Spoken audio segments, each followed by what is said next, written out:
Bonjour à toutes et tous. Nous allons vous présenter le Master Didactique des sciences.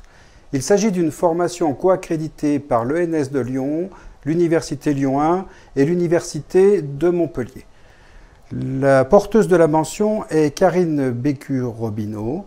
Je suis Olivier Morin, enseignant-chercheur en didactique de la biologie et je suis responsable du Master 2. Bonjour à toutes et à tous. Je suis Virginie Deloustage-Oran, je suis enseignante-chercheuse en didactique des mathématiques à l'Université Lyon 1 et je suis responsable de la première année du Master Didactique des sciences. Alors faire de la recherche en didactique d'une discipline, c'est s'intéresser aux phénomènes d'apprentissage, d'enseignement et de diffusion des savoirs de cette discipline. Comment est-ce qu'on l'apprend, comment est-ce qu'on l'enseigne et comment on la partage. L'objectif du Master Didactique des sciences, c'est de t'appuyer sur votre connaissance d'une discipline que vous avez acquise en licence pour vous amener à développer des connaissances théoriques et pratiques sur la didactique de cette discipline. C'est une formation à la recherche par la recherche.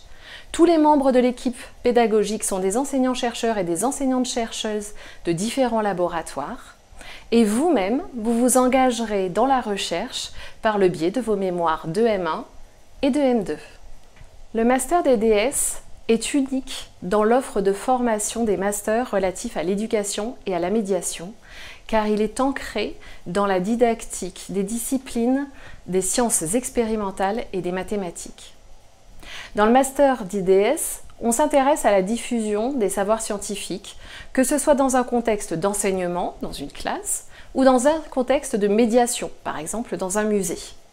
Mais pour cela, nous devons d'abord comprendre comment sont construits ces savoirs. C'est pour cela que l'épistémologie des disciplines scientifiques a une place importante au cœur de notre formation.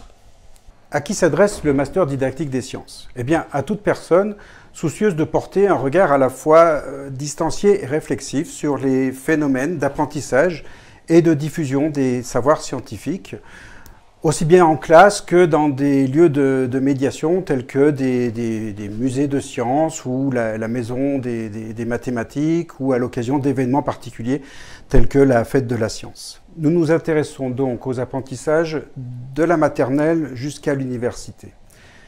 Et l'originalité de la formation que nous proposons, c'est d'articuler des apports en didactique, en épistémologie et en histoire des sciences.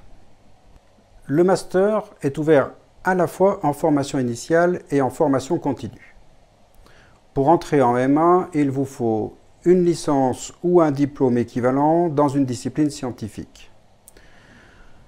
Pour entrer en M2, en plus des étudiants qui ont validé le M1 du master didactique, nous acceptons des étudiants venant d'autres Master 1 scientifiques lorsqu'ils ont un projet professionnel en adéquation avec la formation et une expérience en enseignement ou en médiation. Nous acceptons aussi directement en M2 des enseignants qui ont une licence scientifique et au moins 3 ans d'ancienneté d'exercice du métier. La commission pédagogique qui va examiner votre dossier va d'abord regarder vos résultats académiques.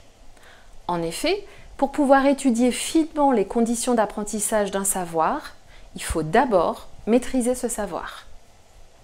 Ensuite, nous allons nous assurer que notre formation correspond bien à votre projet professionnel.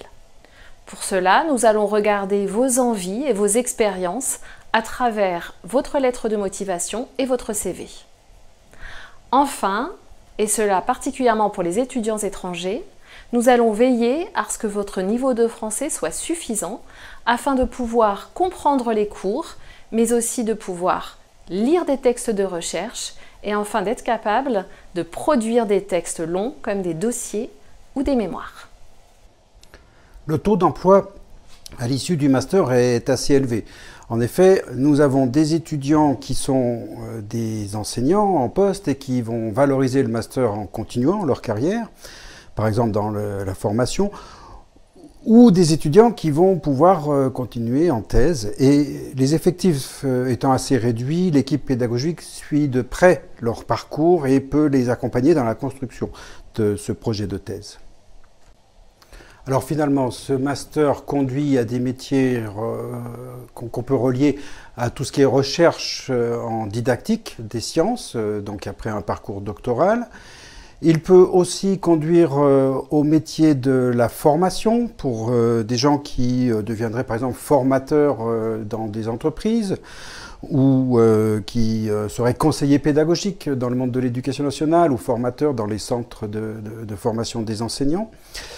Et il peut aussi conduire à des métiers de la médiation qui peuvent être en activité dans des centres de culture scientifique, technique et industrielle, dans des entreprises innovantes dans le monde de l'éducation ou dans des musées ou des lieux dédiés à la communication des sciences en général.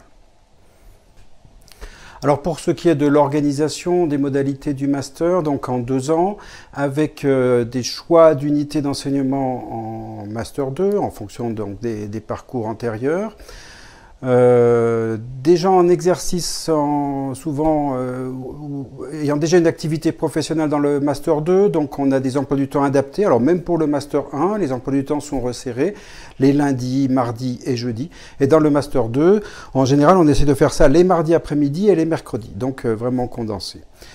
L'organisation des enseignements, c'est une organisation variée, diverse, qui s'adapte aux différents contenus. Donc ça peut être des cours magistraux transmissifs, des travaux dirigés, de la mise en projet, de l'organisation de séminaires, évidemment l'accompagnement et la direction du mémoire, mais aussi parfois des choses qui se font à distance et en asynchrone, par exemple dans des MOOC. À retenir aussi, comme dans tout master, en fait, il y a un stage. Alors, le stage dure minimum 1 mois et il se déroule pendant le master 1 a priori. Et puis, si besoin, on peut le rattraper en master 2 ou le prolonger.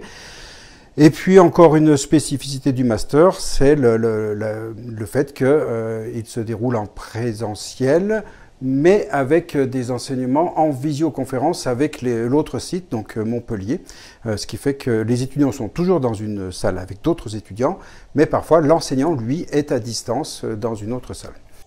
Si vous souhaitez davantage d'informations sur notre master, vous pouvez aller voir notre site web. Vous pouvez aussi aller voir l'offre de formation Lyon 1, dans lequel vous trouverez le détail des UE. Et s'il vous reste des questions, n'hésitez pas à prendre contact avec nous par mail. Nous vous remercions et à bientôt peut-être.